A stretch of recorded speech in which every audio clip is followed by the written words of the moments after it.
Genghis Khan को जिंदगी में 2 बड़ी जंगों और 7 छोटी झड़पों में शिकस्त हुई। आए जानते हैं कि वो कौन मर्द मुजाहिद था उसके मद्दे मुकाबले। सुल्तान जलालुद्दीन ख्वाज़म शाह। चंगेज खान ने अपनी जिंदगी में एक ही बहादुर दुश्मन को राज तहसीन पेश किया जिसका नाम जलालुद्दीन ख्वाज़म शाह था। नूरुद्दीन ने सही कहा था कि जलालुद्दीन मुस्लिम दुनिया का फिदिया है। अगर ये ना होता तो चंगेज खान के हाथों मुस्लिम दुनिया की तबाही की दास्तान कुछ मुख्तलिफ होती।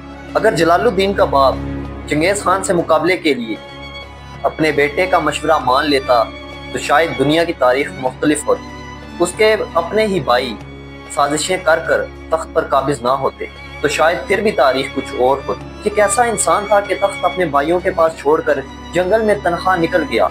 ये ना हो कि सल्तनत किसी और आजमाइश में पड़ जाए। शिकस्त की राख से इसने अज़मियत का परचम उठाया।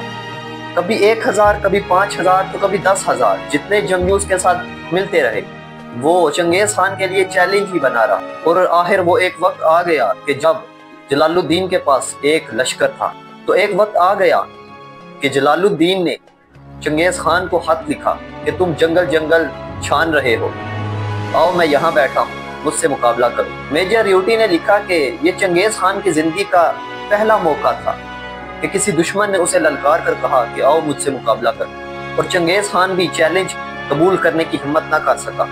उसे पता था कि जलालुद्दीन यूं ललकार रहा है तो शेर के मुंह में सर देना कोई हिकमत नहीं। ये मेरे अल्फाज नहीं बल्कि ये चंगेज खान के अपने अल्फाज हैं जो कि मेजर यूटी ने लिखे। और ये कहानी अमीर अता ने सदियों पहले ही लिख दी थी। और वो लिखते हैं कि शेर ख्वाज़म जलालुद्दीन के इस चैलेंज से चंगेज खान पागल हो गया।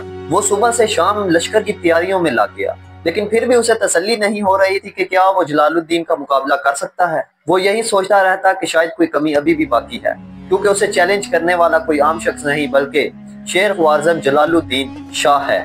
और फिर यूं हुआ कि घोड़ों पर सुल्तान के लश्कर में सालारों का आपस में झगड़ा हो गया और फूट पड़ गई। अफगान सालार नाराज होकर अपना लश्कर लेकर वहां से रवाना हो गया। अमीर अता लिखते हैं कि जब जलालुद्दीन को यह पता लगा तो वो फौरन भागकर अपने खेमे से बाहर आया। इनकी मिन्नतें की, इनके आगे रोया और कहा कि ऐसा मत करो। इनके आगे रोया और कहा कि मुसलमानों के मुस्तकबिल का ख्याल करो। लेकिन शायद कुदरत को यही मंजूर था। लश्कर आधा रह गया। चंगेज खान तो यकीनन इसी मौके के इंतजार में बैठा था।